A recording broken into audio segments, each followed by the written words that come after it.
ଯେବେ ଗୋଟେ ପିଲା ଜନ୍ମ ନିଏ ତ ସିଏ କେବଳ ବାପା ମାଙ୍କ କୋଳକୁ ଆସେନି, ସିଏ ଗୋଟିଏ ଭରସା ନେଇକି ଆସେ, ଗୋଟିଏ ଆଶା ନେଇକି ଆସେ କି ମୋତେ ଏଇ ଦୁନିଆରେ ଜୀଇବାର ଅଛି, କିନ୍ତୁ ମାନବିକତାର ସହିତ। ପିଲାମାନଙ୍କୁ ଲାଳନ ପାଳନ କରି ବଡ଼ କରିବା ବାପା ମାଙ୍କର ଗୋଟିଏ ଦାୟିତ୍ୱ ହୋଇଥାଏ। କିନ୍ତୁ କେବଳ ପିଲାମାନଙ୍କୁ ଖାଇବାକୁ ଦେଇଦେବା, ପିନ୍ଧିବାକୁ ଦେଇଦେବା, ସ୍କୁଲ କଲେଜ ପଠାଇଦେବା ଯଥେଷ୍ଟ ନୁହେଁ। ପ୍ରକୃତ ଦାୟିତ୍ୱ ହେଉଛି ପିଲାମାନଙ୍କୁ ଏ ସମାଜ ଆଗରେ ଗୋଟିଏ ଭଲ ମଣିଷ କରି ଗଢ଼ି ତୋଳିବା। ତ ଏବେ କୋଶ୍ଚିନ୍ ଏଇଆ ଆସୁଛି କି ବାପା ମା ନିଜ ପିଲାମାନଙ୍କୁ କିପରି ଭଲ ମଣିଷ ବନେଇବେ। ନମ୍ବର 1, ବି ଆନ୍ ଏକ୍ଜାମ୍ପଲ୍ ୟୋର୍ ସେଲ୍ଫ। ନିଜେ ଗୋଟିଏ ଉଦାହରଣ ହୁଅନ୍ତୁ।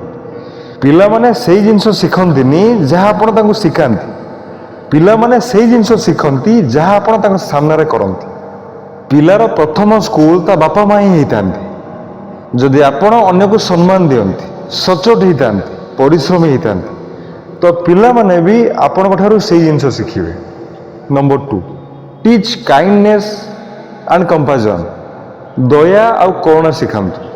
ପିଲାମାନଙ୍କୁ ଶିଖାନ୍ତୁ କି ପଇସା ସବୁ କିଛି ହେଇନଥାଏ। କେବେ ସେମାନଙ୍କୁ ନେଇ ଗୋଟିଏ ଅନାଥାଶ୍ରମକୁ ଯାଆନ୍ତୁ, କେବେ କୌଣସି ଗରିବ ଲୋକକୁ ସାହାଯ୍ୟ କରାନ୍ତୁ, ଯାହାଦ୍ୱାରା ପିଲାମାନେ ଅନୁଭବ କରିପାରିବେ କି ଦୁନିଆରେ ସମସ୍ତଙ୍କ ଜୀବନ ସମାନ ହେଇନଥାଏ। Number 3, learn to listen and teach others. ଶୁଣିବା ଶିଖନ୍ତୁ ଆଉ ଶିଖାନ୍ତୁ। ଯଦି ଆପଣ ପିଲାଟିର କଥା ଧ୍ୟାନ ଦେଇକି ଶୁଣନ୍ତି ତ ସିଏ ବି ଅନ୍ୟମାନଙ୍କ କଥାକୁ ଧ୍ୟାନ ଦେଇକି ଶୁଣିବା ଶିଖିବ। ଆଉ ଏଇ ଶୁଣିବା ଆଉ ବୁଝିବା ତାକୁ ସମ୍ବେଦନଶୀଳ ଆଉ ବୁଦ୍ଧିମାନ ମଣିଷ ବନେଇବ। Number 4, give time not mobile. ପିଲାମାନଙ୍କର ମହଙ୍ଗା ଫୋନ୍, ପୋଷାକ, ଖେଳନାର ଆବଶ୍ୟକତା ନଥାଏ। ସେମାନଙ୍କୁ ଦରକାର ଆପଣଙ୍କ ସମୟ।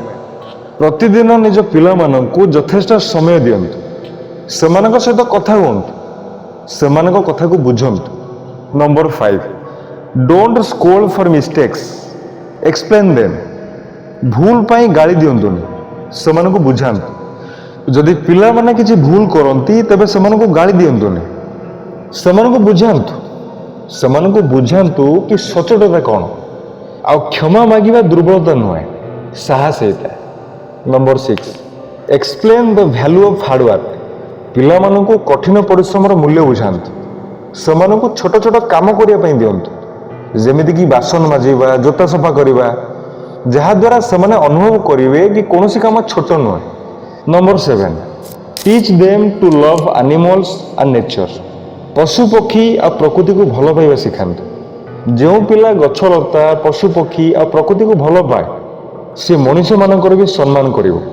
ପିଲାମାନଙ୍କୁ ବଡ଼ କରିବାର ମାନେ ସେମାନଙ୍କୁ କେବଳ ଡକ୍ଟର, ଇଞ୍ଜିନିୟର, ଅଫିସର ବନେଇବା ହେଇନଥାଏ, ବରଂ ଏମିତି ମଣିଷ ବନେଇବା ହେଇଥାଏ ଯିଏକି କାହା ମନରେ କଷ୍ଟ ଦେବନି, କାହାର କ୍ଷତି କରିବନି, ଅସହାୟ ଲୋକଙ୍କୁ ସାହାଯ୍ୟ କରିବ ଆଉ ନିଜ ବାପା ମାଙ୍କର ନାଁ ରଖିବ। ମନେ ରଖନ୍ତୁ, କେବେ ବି ଏହା ଭାବନ୍ତୁନି କି ପିଲା ତ ପିଲା ହେଇଥାଏ। ନା, ସିଏ ଆଜି ଯାହା ଶିଖିବ ସେଇଟା କାଲି ସିଏ ଦୁନିଆକୁ ଦେବ। ବାପା ମା ଯଦି ଚାହାନ୍ତି ତ ନିଜ ପିଲାଙ୍କୁ ଏମିତି ବନେଇ ପାରିବେ କି ସେମାନେ କେବଳ ତାଙ୍କ ପାଇଁ ନୁହଁ, ପୁରା ସମାଜ ପାଇଁ ଆଲୋକ ପାଲଟିଯିବ।